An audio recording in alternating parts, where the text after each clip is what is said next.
We're live. Okay. Good evening and welcome to the July 15th special meeting of Shelburne Council. Call the meeting to order in consideration of the current COVID-19 provincial and public health orders and the requirements for physical distancing between persons. In-person attendance at this special council meeting will not be permitted.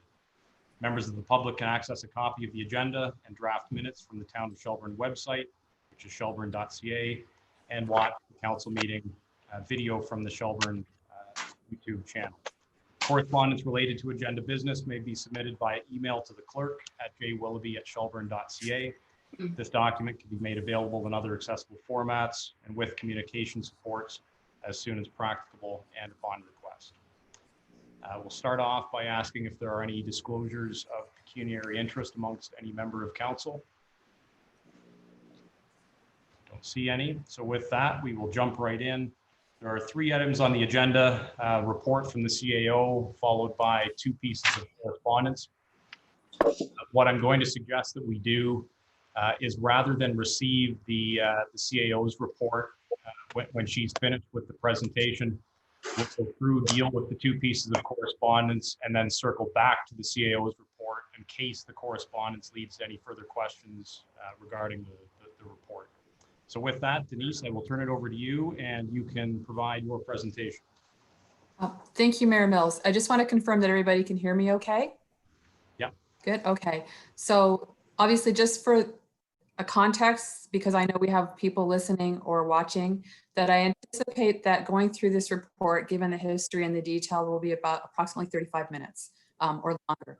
So the purpose of this report is to look at the general overview of servicing for options for policing for our community between the Ontario Provincial Police and the Shelburne Police Services.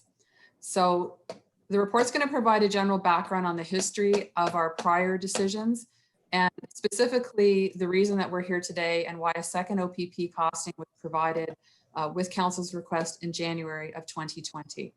So on January 2020, a second OPP costing was requested. And primarily that was driven by the new information that Council received in December 2019, given the disbandment of the the Orangeville Police Services had significant impacts operationally on the Shelburne Police Services. On June the 22nd, the OPP presented their second costing proposal to the Town of Shelburne Council, and that is included in Appendix 1. I'm not going to refer to that. The proposal is there.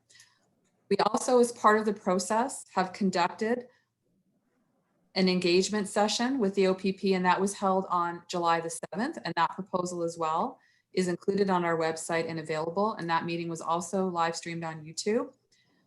Similar to the first costing proposal, we also undertook a community engagement survey, which commenced on June the 7th. And it's still open. All of the comments that were received by the deadline of this report are included in the appendix for you. Nothing has been removed other than a couple of comments where our policy is that if there's profanity or certain types of language used, that we redact that, and that what was done.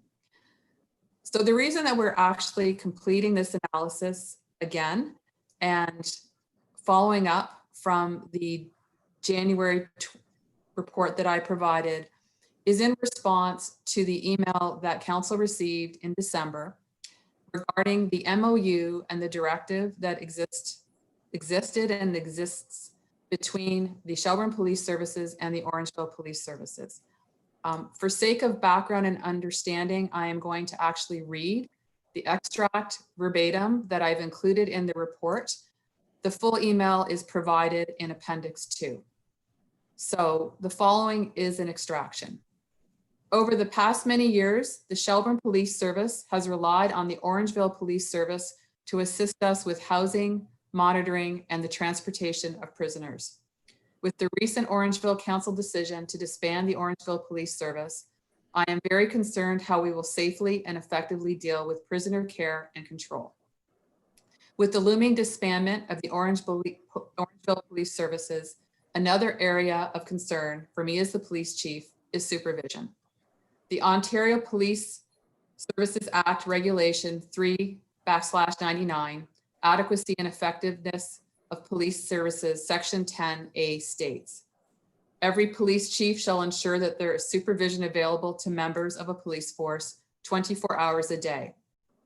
Unfortunately, with only 2 sergeants and myself as supervisors, there is no possible way to have 24-hour supervision 365 days a year.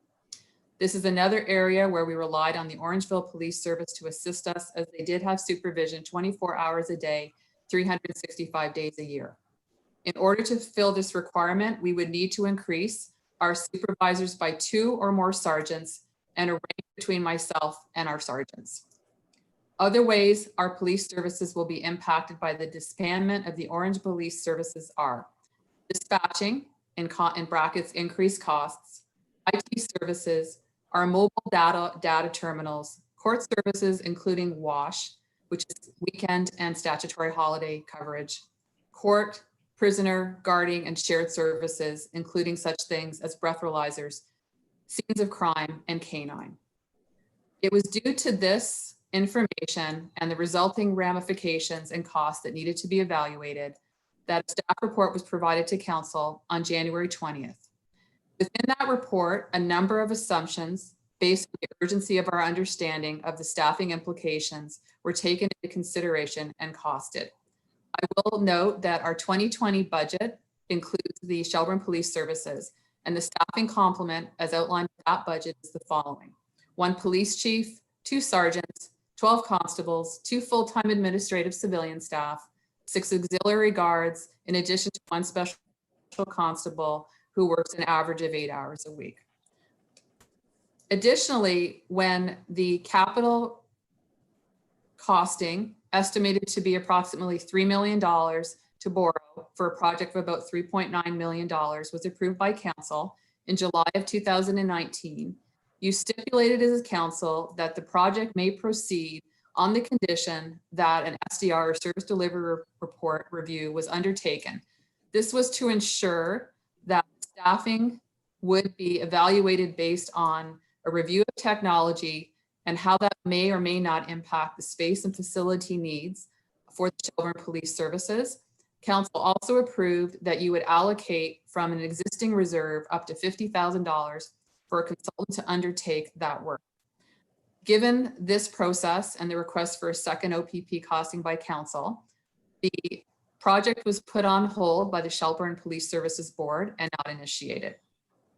I have summarized that based on the January 2020 evaluation of costs, and they're listed there, they were significant. And again, as I stated in the report, it was our assumption and understanding as staff that the immediacy of these needs would be immediate, that they would be effective on a prorated basis in 2020 as of October, which was the estimated date at the time for the disbandment of the Orangeville Police Services.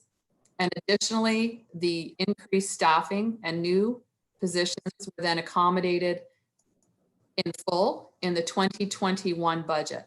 So the corresponding amounts, which had significant tax levy increases for 2021 in particular, for 2020, so it was about $176,000 plus additional costs. And for 2021, it was approximately $725,000.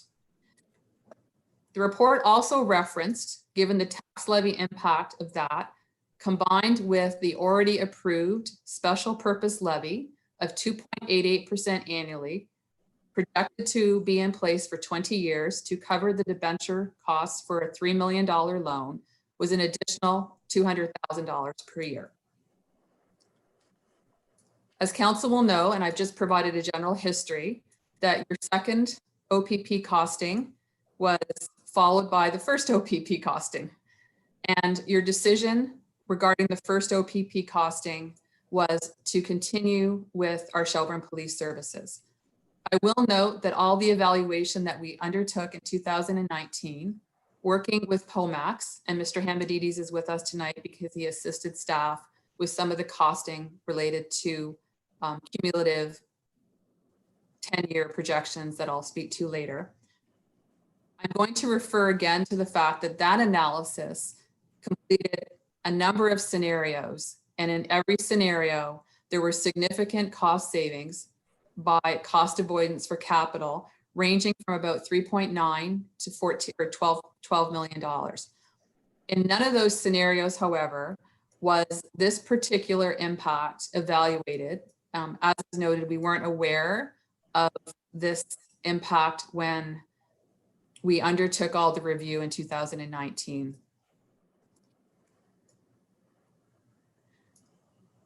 So that's a synopsis of the history. Similar to the engagement that was undertaken in 2019, a very similar series of questions were asked in 2020. These are more value-based in terms of what is important to our community from the policing services that they receive. There were 11 questions in the 2019 summary. There are 13 this year. As of the time of this report being concluded last week, about 411 people had completed it, which is similar to the last survey, of which 378 people indicated they live in Shelburne and 33 did not. All of those comments, as I've noted, as well as the survey results, are provided to you in Appendix 3. What the bulk of this report is doing is comparing the information that I provided on the estimated cost increases and impacts from the disbandment of the Orangeville Police Services in January 2020 to the information that we have now evaluated based on provision of updated information in June of 2017 and specifically June 17th. So I've provided you with that overview as well as the costs based on the ranges that are public and internal as well for the positions within the Shelburne Police Services. On page 7, you will see that based on the staffing complement that we were provided with on June the 17th, this differs drastically from the original estimates that I provided and working with staff in January of 2020. The major difference is the positions. While the position title is new and an addition, the complement was not being changed. Instead, there is a redistribution of the complement to the position title, whereby if somebody is now an inspector or a sergeant, there would be a reduction in the corresponding number of constables. I have noted that based on that approach to staffing, what happens is there is an adjustment in the ratio of supervisor to supervised member of staff. So for example, for 220, that ratio was 1 to 5. And in 223, based on the projections that we were provided, it would be 1 to 3. As staff working with POMAX, we had also looked at the staffing projections to come up with the comparative data in the June 2019 report, and that specific chart that was utilized has been included. What you will see is that there's very little difference between the two scenarios that we're now evaluating. So generally, as I noted, there is a similar staffing complement with marginal increases in terms of the one new position of inspector and a reduction of other positions. What this does is it makes it challenging and difficult for staff to determine and identify then what the impacts are from the disbandment of the Orangeville Police Services. We also did not undertake any kind of scheduling assessment other than at a very basic level as it relates to the coverage based on this complement for 24/7, 365 with the addition of the supervisory position. We also incorporated the updated information, and these have been reduced marginally with respect to court, wash, and transportation. And those are all listed. As well, the dispatching contract, or at least service provider, is more solidified now, and the costs that those would be going forward with one-time capital upfront investments for short-term contract is noted. I will note that there was an error, and that was my error, in the January report where the increased costs for dispatching were not net and the existing 2020 should have been the differential. So that has been footnoted here. So it's not the full amount of the dispatch that's the increase, it is the incremental cost. So what you'll see on page 9 of 17 is the information summarized based on the June 17th staffing complement with footnotes. So in contrast to the January information, the increased staffing costs, and I'll use 2023, are just under $300,000 plus applicable needs for positions. Moving on to the summary of the financial, as council is well aware, because you live the budget every day as well, that our tax levy increase, 1% either way, based on the 2020 budget is approximately $75,000. And again, the 2020 budget based on a 20-year projection included for the first time a 2.88% surcharge of approximately $200,000 each year to pay for the debt related to borrowing up to $3 million.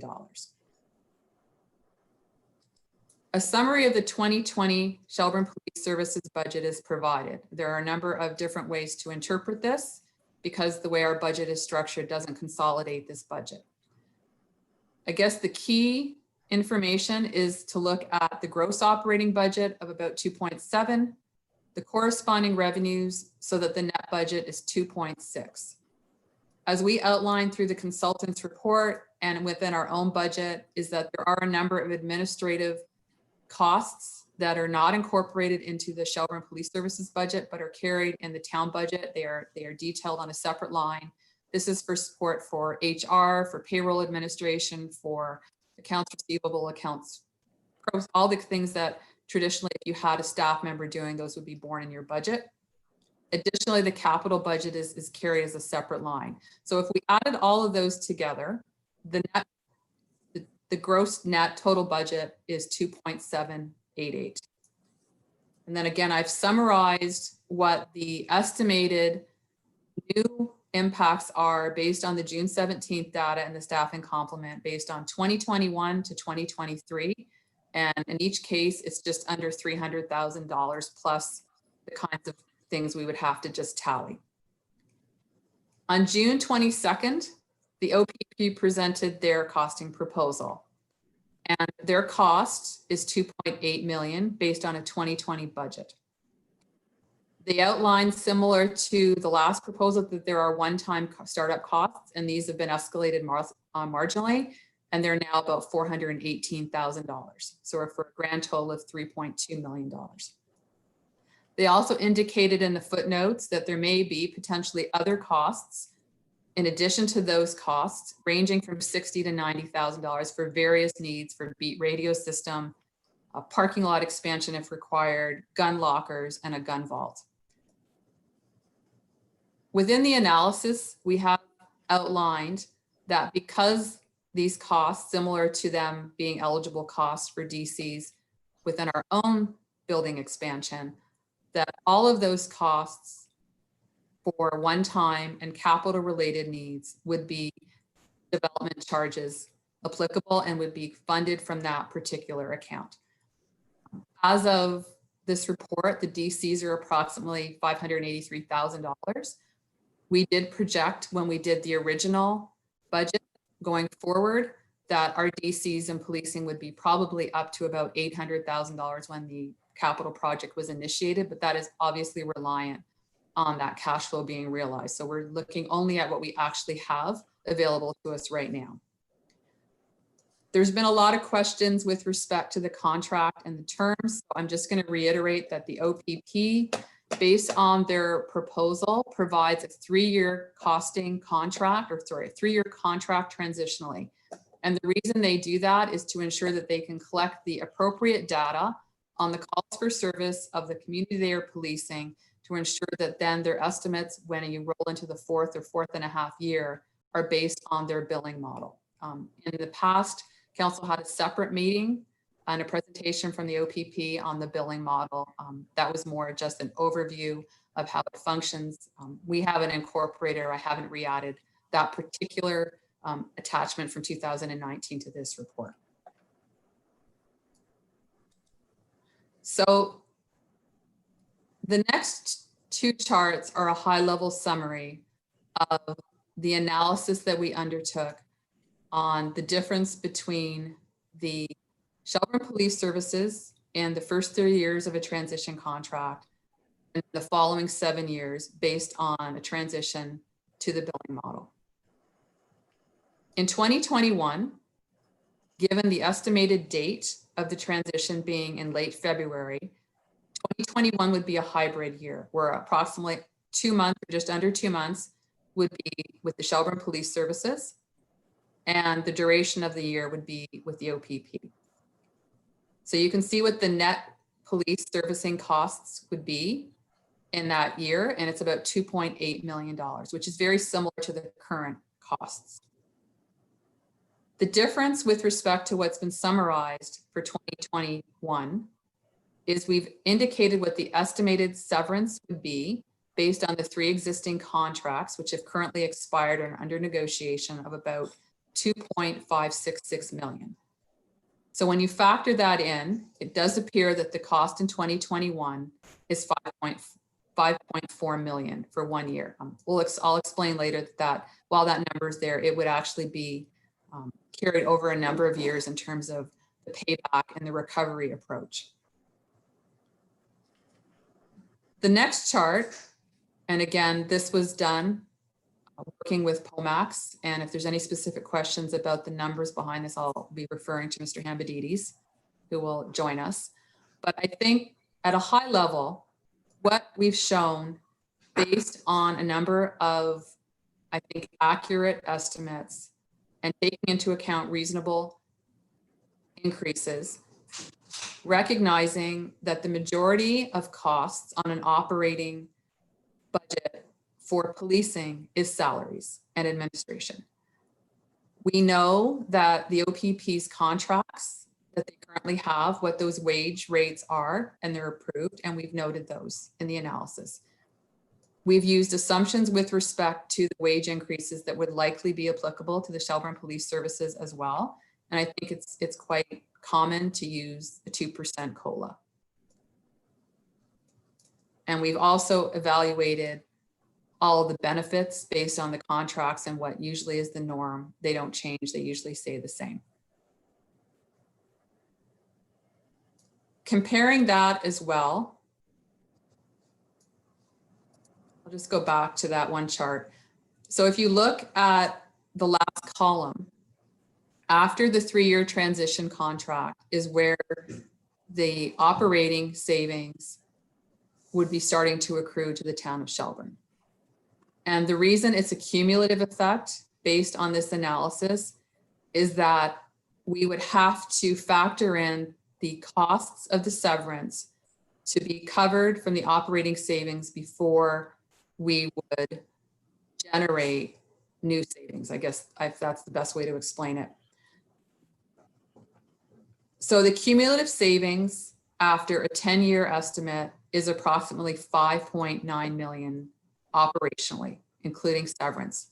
This does not, as the analysis was done in the past, include the additional potential savings, which would increase the cumulative number by cost avoidance associated with not undertaking capital costs associated with either a building renovation or expansion, or potentially a new building, which was one of the scenarios that we evaluated last time.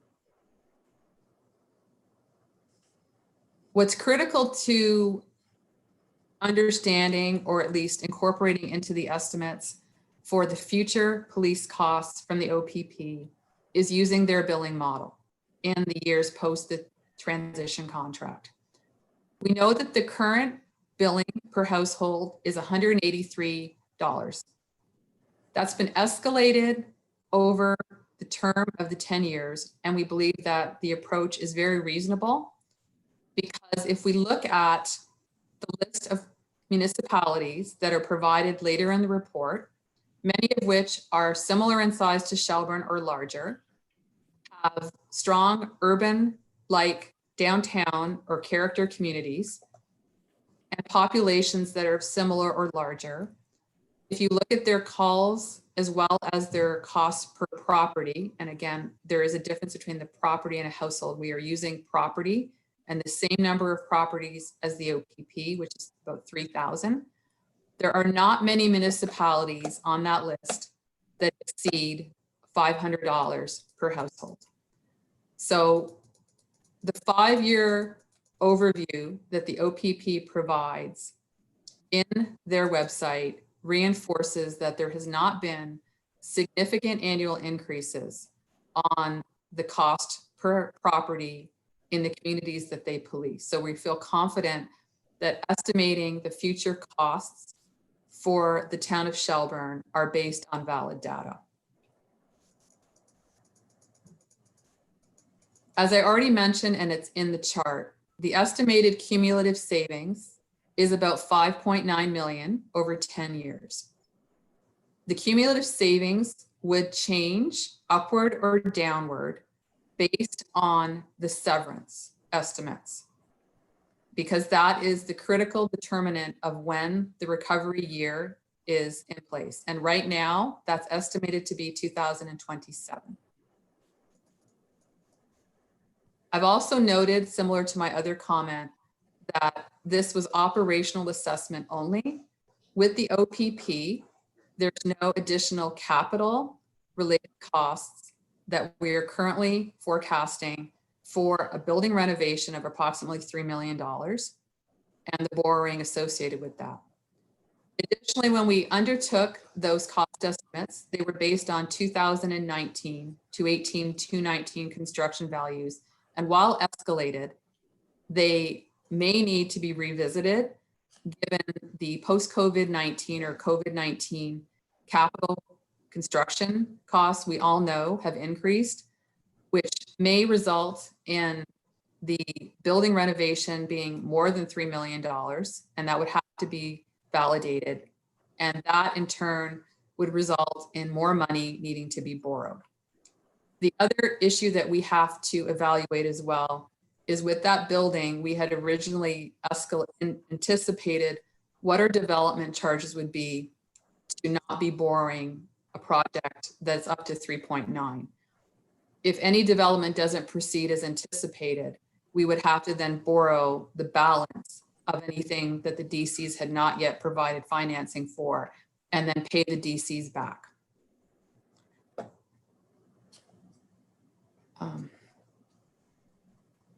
So the transition, as I've noted, for the OPP, for the sake of the costing analysis in this report, is based on late February 2021, and severance costs are $2.5 million.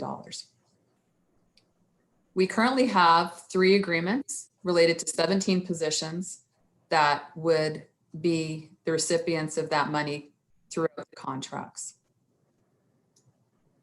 We also note that as per the contract, that all positions that are hired by the OPP or not are eligible and would receive severance. This report does not, due to the timelines and the, I guess, need to try to get as much financial data provided to council as possible in this short time, has not included a funding strategy for the severance. However, we did provide a funding strategy, I will note, in the past that was heavily reliant on borrowing from reserves and refunding those reserves. That situation has changed drastically with COVID-19 and would not be an approach that we would currently recommend. However, it would be something that we would have to contemplate, would be debt and borrowing in some way short-term to finance the severance related costs. And that would be the topic of a future report. So as the mayor noted, this report is being provided for the information of council. That is the general summary. And again, this has been highly focused on the financial implications of the disbandment of the Orangeville Police Services, which generated council's request for a second OPP costing. Overall, there is cumulative savings similar to the analysis that was completed in 2019 for the OPP to police the town of Shelburne. And again, the analysis that staff has undertaken for this report, specifically a financial analysis, providing council with the comments of the community through the survey and an overview of what we believe are the estimated costs for the provision of services by the OPP over the next 10 years. That concludes my report. Thank you. Okay, thanks, Denise. The only point I think that I would emphasize is that the severance estimates that are included, are necessarily just that. They're estimates at this point because we are currently engaged in contract negotiations with the association. I think it was highlighted during the first costing process by John from POMAX that those estimates were sort of worst case scenarios. And I think, that still holds true. Those numbers would be worst case scenarios. But, it's impossible to calculate the exact severance implications until those contract negotiations are concluded. So with that, are there any questions from council members for Denise regarding the report? Councillor Hall. I guess I need to start this off with first, some of the questions I might be asking aren't necessarily fair to me to direct. However, nonetheless, I feel that I need to ask them. So the first one, are we certain that we are not seeing any other unforeseen costs within the Shelburne police budget? So when we look at that overall forecast, have we captured everything?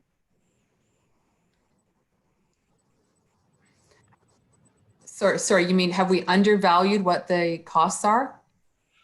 No, the basic question is going back to the fact that we had a discussion with regards to costs, reflective back early on that this cost was going to be, close to basically round numbers, 800,000. We now see that they're much lower. However, have we captured everything? So the answer that I can provide is that the costing that's been completed is based on the staffing that we were provided on the 17th of June. And that actually, as I mentioned, is significantly different than the assumptions that staff made in January, that those were new positions and additional positions, not positions that were similar or part of the same complement. I did footnote that there certainly was some additional costs for training, all those kinds of things that go with staff, but that is not an overwhelming cost. That's the only thing we can provide as staff in terms of the analysis and what the projected future staffing is.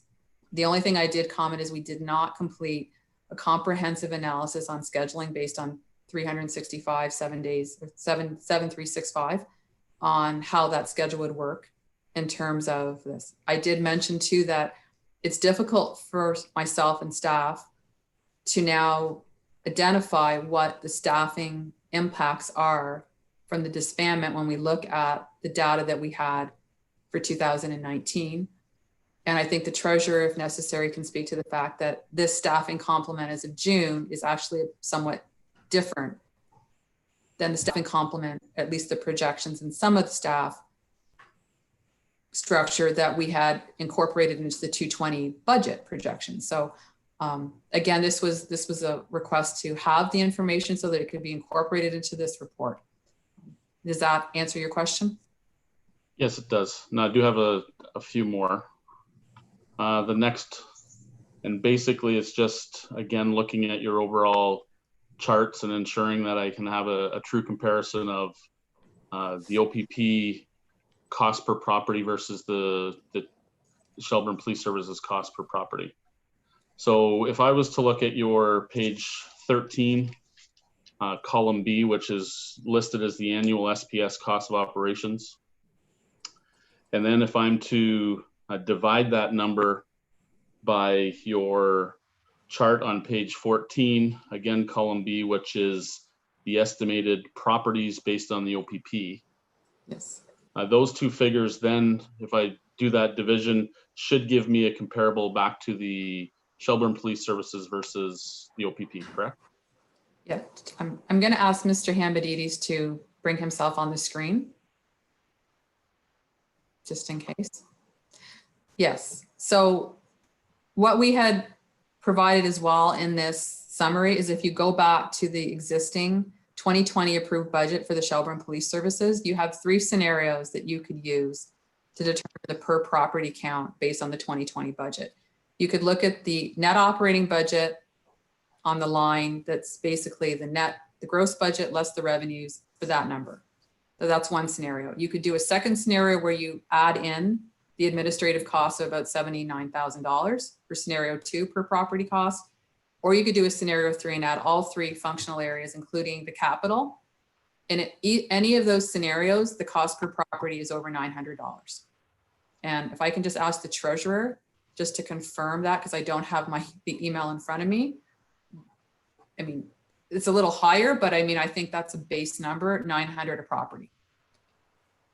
That's correct. If you take the grand total at the bottom of your report of 2.7 million, it works out to $922.36 per property. And that's the adopted 2020 budget. So basically it's going without saying that we're basically keeping the Shelburne Police is double the cost of what the OPP currently show. Yes. That is correct. So the critical, and again, and I think we went through this analysis in 2019, is the calls for service and the billing model creates a different way to cost. And again, if you look at the other communities and what their per property cost is, it's very similar. And you're seeing in the scenarios that Mr. Hambadides had put together, and he updated the 2020 calls for service, or this report from the 2019 data. We looked at the existing calls for service based costs, the projected calls for service, and you will see that in the summary that we've provided, you know, the highest cost in 2029 is about $505 a property. So if you need more information, I can ask John to speak to it, but that's consistent with other municipalities that I provided in that list, regionally and provincially, that are similar in size and character to the town of Shelburne, many of which are growth-based communities as well. Next question.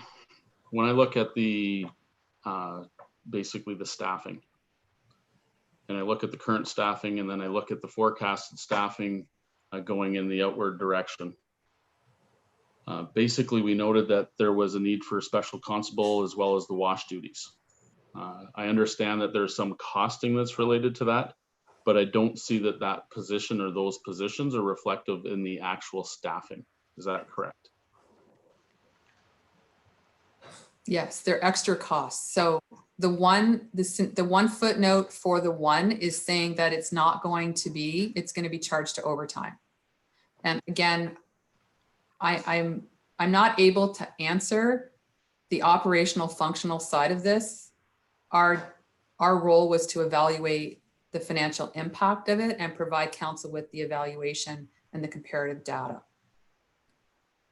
And I guess that just takes me to my last basic statement. I won't have any more questions at this point, but again, I am very disappointed that the individual that is responsible to provide those answers or these answers I'm asking, as well as the budget preparation, didn't feel the need to be present tonight. That's all I have at the moment. Thank you. Councilor Bernardo.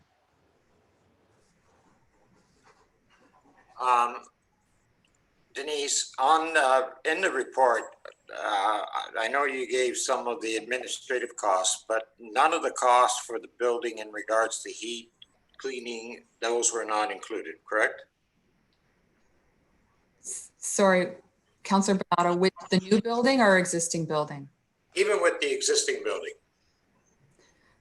We provided, when we did the estimated costs, we did try to accommodate some of the costs such as utilities, parking lot plowing. Yes, we did try to estimate all of that into the existing billing, but it was an estimate. Because if you were operating your own building similar to those organizations that the town owns, they are covering all of those utility costs. And in the end, it is all part of the same town budget, but it was important for transparency and accountability and a full understanding of how the operating costs are truly borne, that they be identified and attached to the functional area where they're incurred. So they are in the estimates in your. Yes, yes. So we carried that forward again.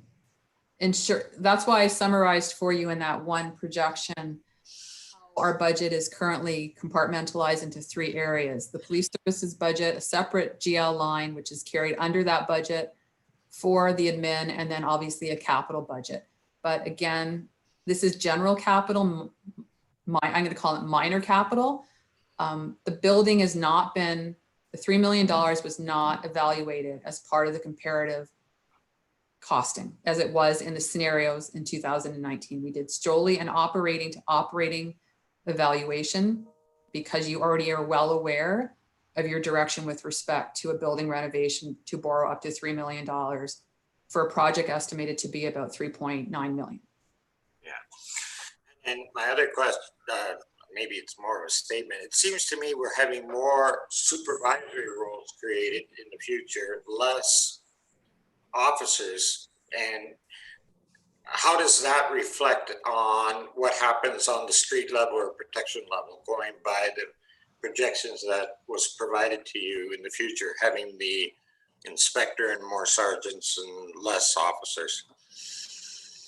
Councillor Bernardo, I apologize again, similar to my comment to Councillor Hall, that I'm not able to comment on the operations of a colleague's department or a colleague's area. And I don't want to, I can only comment on behalf of how we would staff. But I think that question, unfortunately, is not one I can answer. I guess I'm like Councillor Hall. I'm a little disappointed the person that could answer it is not here to answer it for us. Thank you. Okay, any other questions from council members? No. Okay, as I said at the outset, we'll go through the 2 correspondence items first, and then we'll cycle back and loop back to this report at the end in case there are any questions that do arise through those 2 pieces of correspondence. We can pick that up towards the end. So the second agenda item is with respect to some correspondence we received from a local ratepayer and real estate broker, Marc McCarthy. Marc had sent an email through to council on the weekend and then sent a further email providing some additional details this past Monday, July the 13th. Those emails are both included in the council agenda package, which is a public document. In short, what the proposal was offering was a suggestion that council consider looking at a leasing option for a future police facility as opposed to building something ourselves. One of Marc's clients who owns a piece of property in the industrial section of Shelburne, according to Marc, is prepared to construct a 10,000 square foot building at an estimated approximate cost of $3 to $4 million. The suggestion was that this may be an attractive option for council to consider, as it may relieve some of the debt pressure that we would be considering were we to fund the construction of a building that we own. In the clarifying email that Ms. McCarthy had sent through on Monday, she did provide some numbers which were helpful. She indicated that, as an example, a building worth $3 million, which is more or less what she estimated the 10,000 square foot build would cost, would lease for approximately $18,000 to $20,000 per month. On top of that, she indicated that the tenant, being the town of Shelburne, would be responsible for taxes, insurance, maintenance, or TMI, and that any tenant upgrades related to that building for specified equipment or specified tenant fixtures would be the responsibility of the town. So with that information, sorry, the last part that was sort of key there, it was indicated that the lease term could be negotiated for 5-year terms with up to 5 renewals for a total of 25 years. So that information was provided to council and staff, and we asked staff to include that on the agenda tonight. And I also asked our treasurer to do some analysis based upon the numbers that have been provided. And I think that Carrie has done that. So Carrie, I'll let you speak to the analysis that you've completed. Thank you. So taking the figures directly from the letter that was received, if you took a $20,000 lease payment a month for 12 months, you would be paying $240,000 annually for a lease. The loan payment that we projected in order to renovate this building for $3 million was $200,562. So you would be paying more for a lease than you would be for a loan payment for a building that you will not own in the end. And if we were to go through with this exercise, I don't see the town leasing it for 5 years and then deciding to do something different. So assuming that we did lease it for 25 years, you would be paying $6 million in an operating lease. Again, for an asset that you will not own. And our auditors were recently at our council meeting presenting the financials, and they stressed to council the importance of investing in the town's assets, and that we do fall short in comparison to the aging infrastructure and the amortization that occurs annually on what we do own now. Also, I checked with the town's auditors, and I checked with the Ministry of Municipal Affairs and Housing today. And the effect that this would have on our borrowing capacity is that it would, even though it's not a long-term debt, it is considered a commitment.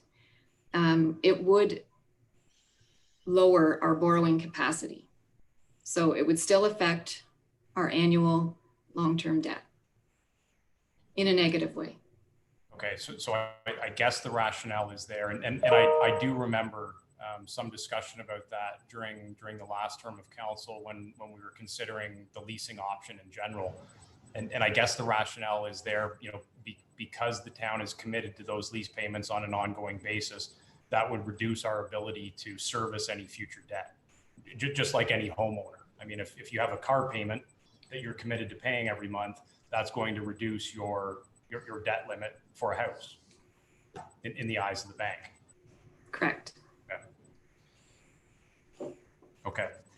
Yeah. So I mean, for my part, I do appreciate Marg, raising this option as a possibility, but I think for myself, in order to be a viable option, it would have had to have accomplished at least one of two things. It would have either had to, provide an ability for us to look at a new building at a lower annual cost, which could be passed on to taxpayers, or it would have had to have reduced the burden on our borrowing capacity. And it seems through the analysis that our Treasury Department has done that, this leasing option won't accomplish either one of those things. The annual lease payments that we would end up paying under this scenario actually work out to more than what we would pay in mortgage payments for a building that we end up owning at the end of the day. And similarly, the payments we're making in terms of lease payments would have the same effect on our borrowing capacity as mortgage payments would. So, you know, and at the end of the day, we don't own the asset. Any other comments or questions from council? Councillor Hall?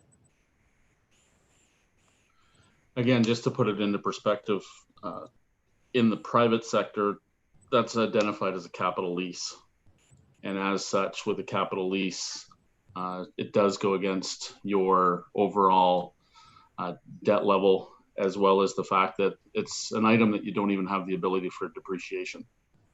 It continues to stay as such. So clearly I understand based on the business practice in the private sector that in this case, I would agree that the viability of this as an option really isn't an option at all.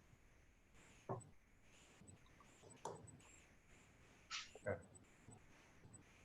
Any other questions or comments? So with that, I'll look for a mover and seconder. Be it resolved, the council receives the community correspondence for information. Moved by Councillor Bernardo, seconded by Councillor Buffett. All in favor? That's carried. All right, and then lastly, council also received some correspondence from the Shelburne Police Association, which is the association of the officers and civilian members of the Shelburne Police Service. The association had conducted an internal survey amongst its membership regarding the OPP costing, and the results of those surveys were provided to council on yesterday, I guess. So I think the clerk has that information. If she could share her screen, and we'll just run through what the results of those survey questions were.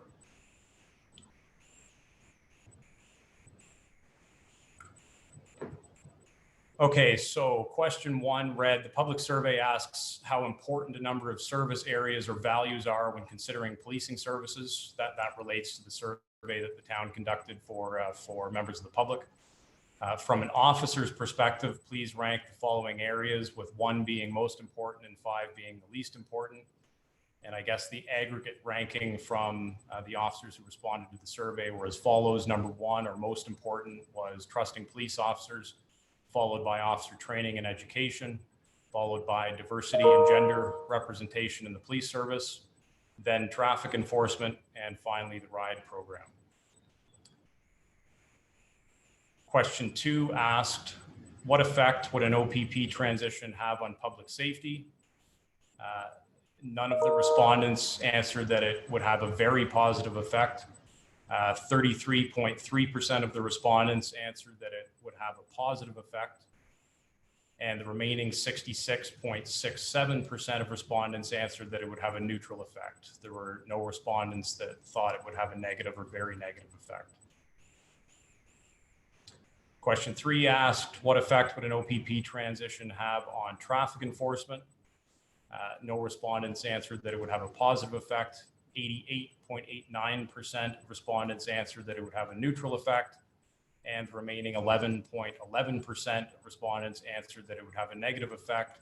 And there was a footnote there that that negative effect dealt with revenue streams, presumably through tickets. Question 4 asked, what effect would an OPP transition have on major crime investigation? 77.78% of respondents answered that it would have a positive effect, and the remaining 22.22% answered that it would have a neutral effect. No respondents thought that it would have a negative effect. Question 5 asks, what effect would an OPP transition have on officer training and resources? 100% of respondents offered that it would have a positive effect. Question 6 asked, what effect would an OPP transition have on officer job satisfaction and opportunity for advancement? And again, 100% of respondents answered that it would have a positive effect. Question 7 asked, how would you personally view an OPP transition? 55.56% of respondents answered that that they would personally view it as extremely desirable. 33.33% answered that it would be very desirable, and the remaining 11.11% answered that it would be somewhat desirable. No response, or respondents rather, answered that it would be not so desirable or not desirable at all. And I think this is the last question. It asked, how have 2 OPP costings personally affected you? And the comments that were provided, I think, are a summation of the comments that were received from the various individual respondents. And the summation reads as follows. This was a paragraph answer question with many comments. The common theme being, quote unquote, very stressful due to the unknown. Many comments saying, quote unquote, just rip off the Band-Aid, meaning that if council doesn't vote to transition to the OPP now, that we will be back at the table again in 5 years, and no one believes that they or their families can handle that again. One comment saying that, quote, our officers deserve better, unquote, than the roller coaster of the last year. And I believe that is it. Okay. But I'd like to thank the association and the officers individually for being as forthright as they were in offering their true feelings. I know that it's had a bearing on my assessment of things tonight for sure. Any comments from council? I'm not sure questions are appropriate because I nor staff would be able to answer questions, but does anybody have any comments? Okay. So look for a mover and seconder then. Be it resolved, the council receives the correspondence from the Shelburne Police Association for information. Moved by Councillor Fegan, seconded by Councillor Hall. All in favor? That's carried. And as promised, we'll circle back to the CAO's report. Are there any additional questions in light of the 2 pieces of correspondence that we've reviewed?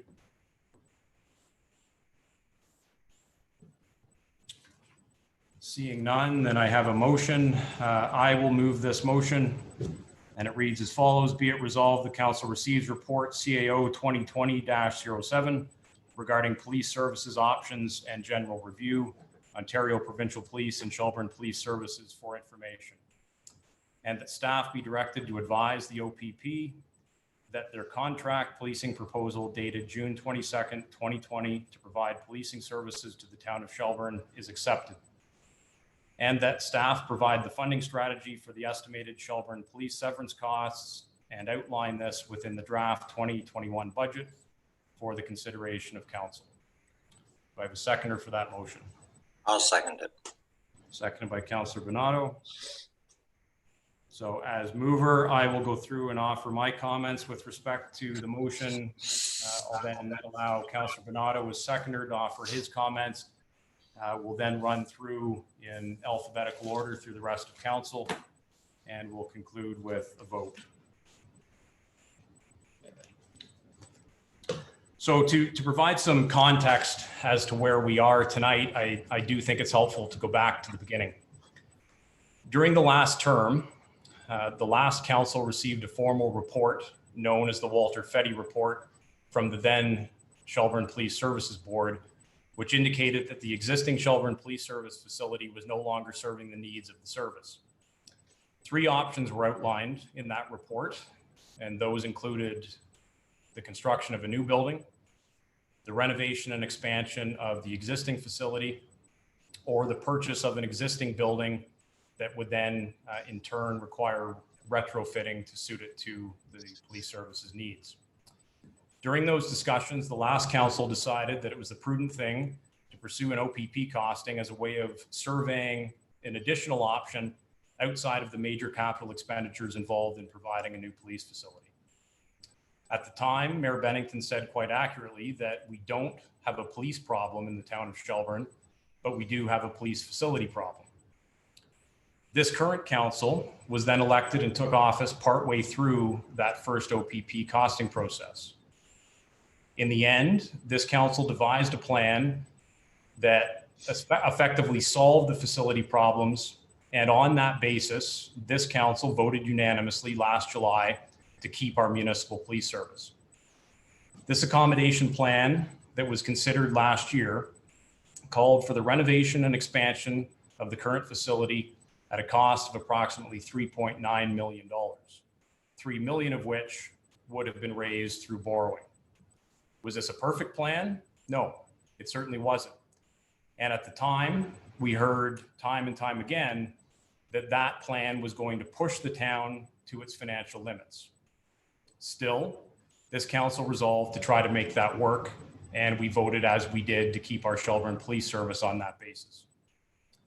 Fast forward then from July 2019 to December 2019, and the town of Orangeville's council voted to transition to the OPP. All of a sudden, the game changed.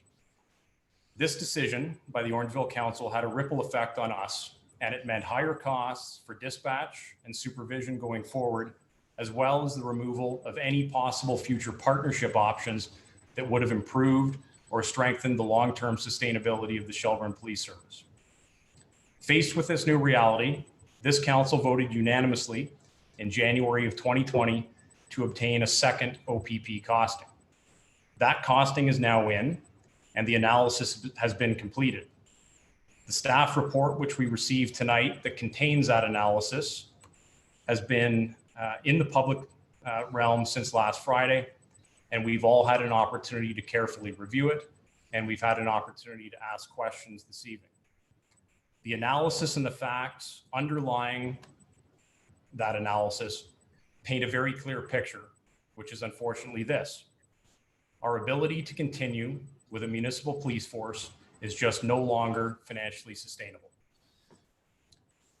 While we still do not have a policing problem in the town of Shelburne, our problems now have grown to include not only the facility, but also dispatch, supervision, and most importantly, from my perspective, the long-term financial sustainability of the service itself.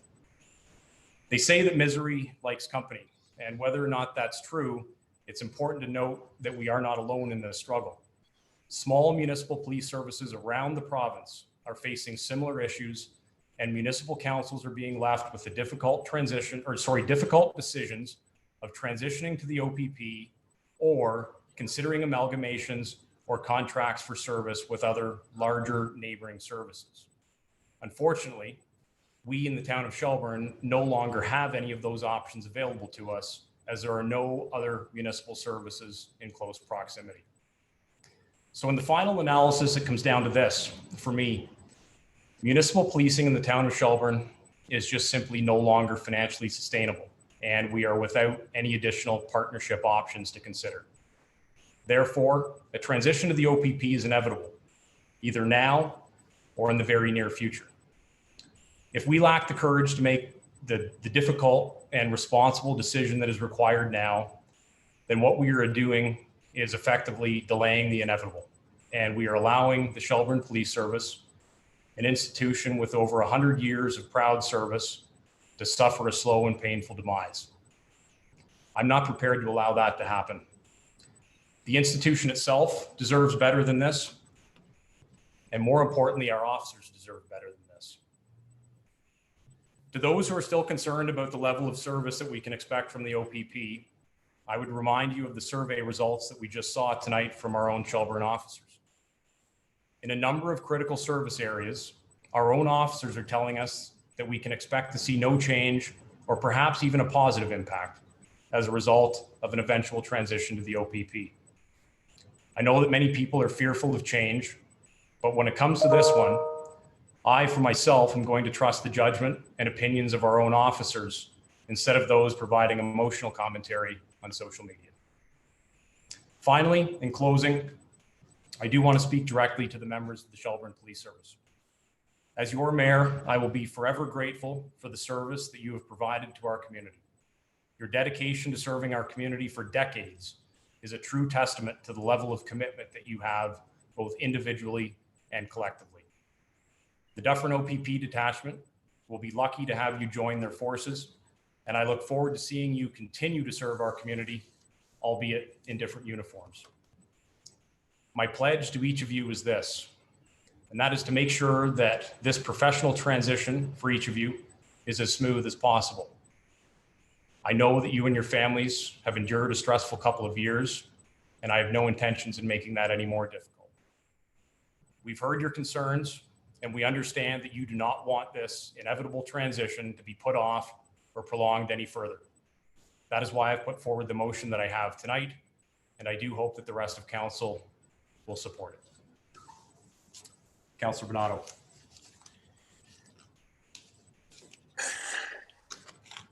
That's quite the speech. It's pretty hard to follow the mayor's speeches. On my part, I've going to agree with a lot with what the mayor said. I've been on council for quite a while. I can go back in history and remember, as part of council's commitment, at one point we did go to Orangeville and try to amalgamate with them, and that was done through what was called at that time the Beckland Report, and it was Councillor Randy Chambers and myself that were the reps for the town of Shelburne. It was denied at that point by the Orangeville Council to move forward with amalgamation, which is unfortunate, because if we had done that back then, we would still be able to have a Shelburne police force now, and that's going back almost 20 years, to be honest with you. I agree with the mayor. We cannot continue to continue the way we are right now. At some point down in the future, some council somewhere will decide to go OPP, seeing the cost to the taxpayers. The cost is becoming unbearable to the taxpayers. It's going to continue to rise at a higher. Now it's double, possibly even higher than that in the future, because even with the current building proposal down the road, once again, it's not going to meet the needs of any police, and we're going to have to look at something else. So it's unrealistic. I've had a lot of conversations with our chief, and he has told me in the past, and this is going back almost 2 terms ago, that small police forces are something that is eventually going to be eliminated in the province. That's the way the province is going. They won't come out and do it straight out. They don't want to have small police forces. They're doing it through other means, making it more difficult for smaller police forces to continue to operate. And he was quite forthright. I personally would love to keep the Shelburne Police Force. I think they're something that I would have fought for tooth and nail, but I've come to the realization it's just not something that can continue. It's something that I can continue to fight for. It's unfortunate. I think they're fantastic. They always do a fantastic job. And myself, like everyone else, we're always scared of change. We're always scared of what the future will bring. But as the survey has said, we're going to see the same faces in the town, a majority of them, and they're going to continue to serve us. Even after the 3-year time frame, I'm pretty sure a lot of those officers, they're from the small town, they've lived here, they grew up here, and I don't believe they have huge intentions of moving on and moving away. They're going to continue to serve. And even if they do, they will teach the new officers that come into the town and help them to transition to be a part of the town. And we've had officers change over the years. I've gone through 3 police chiefs in my time, just as my term on council, along with a lot of changes in officers' faces.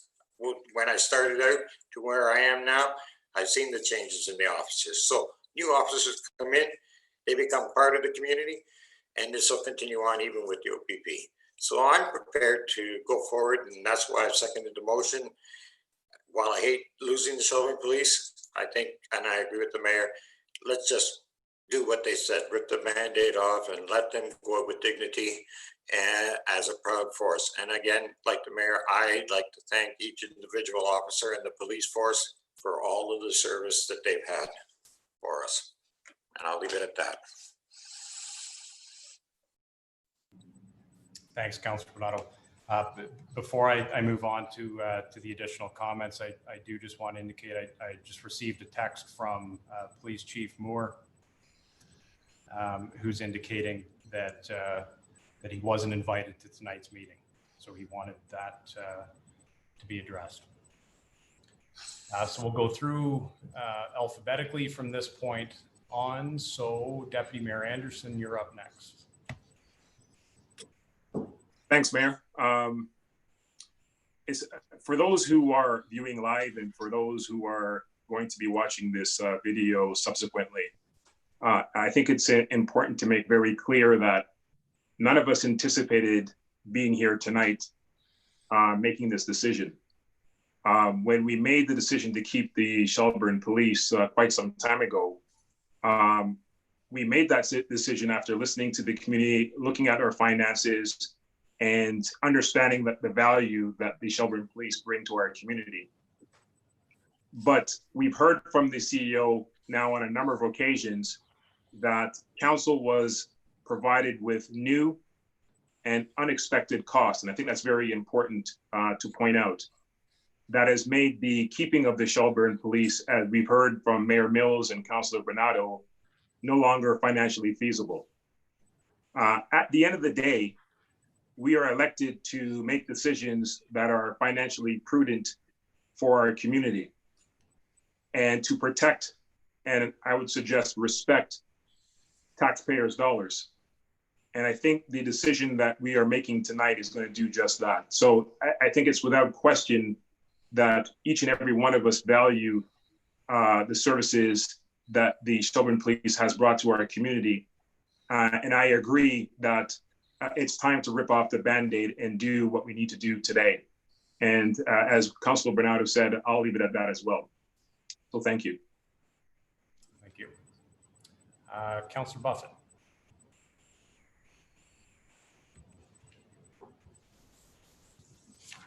Oh, Councillor Buffett, you're muted.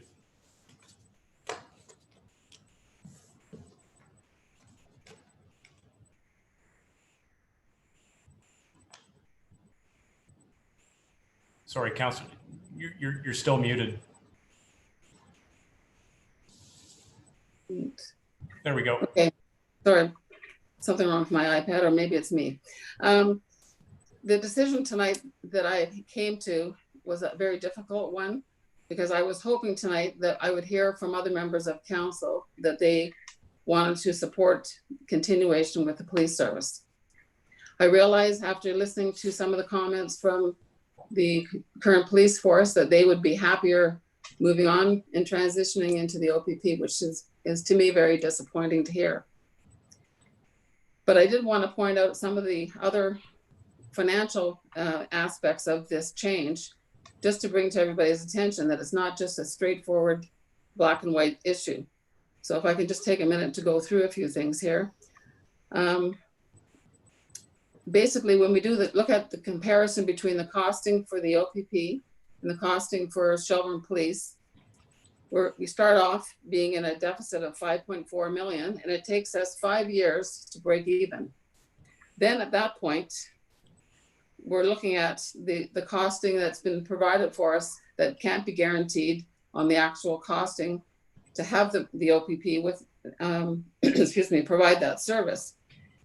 My concern is that the fact that right now, having going through the COVID-19 pandemic, the provincial government, like every other government, is going to have significant debt. And can they guarantee that these costings that we have put in place in front of us right now will be that? They couldn't guarantee it last year. They can't guarantee it this year. And certainly that's going to have an impact on it. So that's my other comment to make. As far as the costing that Kerry put together on Friday, it pointed to the fact that the costing would be about $1,067 per household on average, which works out to be about $15.44 a month to keep the Shelburne Police. Now, adding to that is also worthwhile thinking about the fact that we have more tax revenue coming in with the growth that we have commercially, industrially, and residentially. So that will help to offset that. But having said all of that and looking at all those figures, it appears to me that it doesn't matter what we look at, the decision's already been made to transition to the OPP. So I still would like to support the Shelburne Police, but I will go along with whatever the majority of council decides. Thank you, Councillor Buffett. Councillor Fegan, you're next. As Deputy Mayor Anderson mentioned, none of us at this table were expecting to be here so soon after the last decision was made. And the decision for Orangeville certainly did launch us into this position, and it is an unfortunate one. We all fought very hard last time to keep our police service, and it's still a position that if it was financially feasible, I certainly would fight tooth and nail for as well. It's been mentioned before, and it's worth noting again. It's been said, we don't have a policing issue. Never have in my experience within Shelburne, and I don't foresee that being an issue going forward either. It is with a heavy heart, unfortunately, that looking at all of the details, all of the facts, looking at every possible avenue, I just don't see a financially responsible way that this force would be sustainable for going forward in even the near future. And as we saw from the survey, it would be very unfair of us and would be a very big disservice to the men and women in uniform who have served us so well for so long, to delay this any longer and to drag them through the mud anymore. As I said, they're tired of the yo-yo syndrome, and it's not fair to keep doing this to them. So that's where my position is, with a heavy heart, unfortunately, but that's why I'm going to have to support this. Okay, thank you, Councillor Fegan. Councillor Hall. So again, I'm also very disappointed that we're even here tonight. Last year, I truly felt that we had this issue dealt with, as at that point, it was an accommodation issue. And at that point, we further burdened our residents with this. Tonight is no longer about dealing with an accommodation issue. It's really about dealing with the fallout from undisclosed documents, as well as agreements and those related impacts. Obviously, from the chief's own concerns, we have to take action.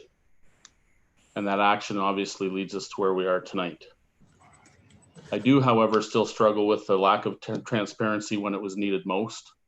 And of course, that is back when we started this process and finally made our initial decisions back last summer. So again, based on the facts laid before me tonight, I can financially no longer support the burden that it places upon our residents. And as such, I will be supporting the move to the OPP. And Councillor Wagner. I'd like to begin, I guess, by thanking town staff for once again devoting time to provide us with information, as that's not an easy task, and the OPP for also providing a presentation again. This decision has not been a welcomed or easy one for myself or any of us. We have once again found ourselves in the position of deciding the future of Shelburne's policing service. With the recent decision of Orangeville's policing direction and new information regarding the operation of SPD and the significant costs involved in meeting those important requirements for optimal and proper operation, I must consider the financial impact on the town. As we have stated, this is not a result of a lack of service by the SPD. The officers on our force have continued to deliver exceptional service, and I thank them greatly for that. As once again, I have devoted countless hours to this decision, the weight of taking into account approximately 10,000 people's safety and financial capabilities is heavy on my soul.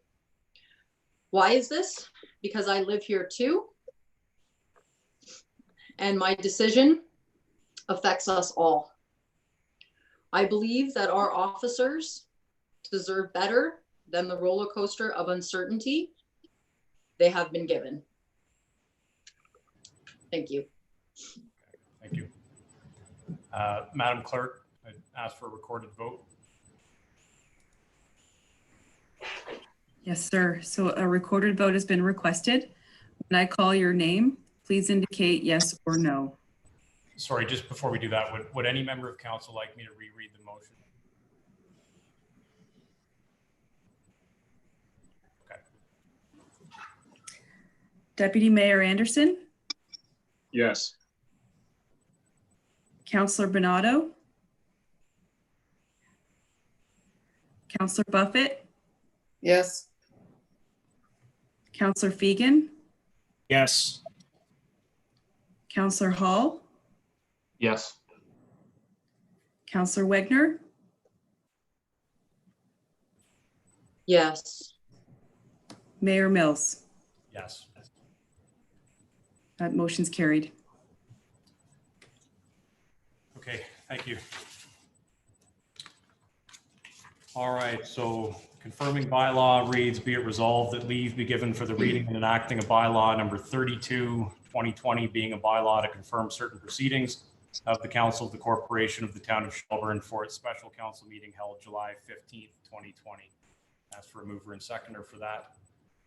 Moved by Councillor Fegan, seconded by Deputy Mayor Anderson. All in favor? It's carried. And finally, ask for a motion to adjourn. Councillor Hall, seconded by Councillor Wagner. All in favor? Carried. Thank you all. We'll see everybody back for our regular council meeting on July 27th at 6:30. Have a good night. Well, everybody.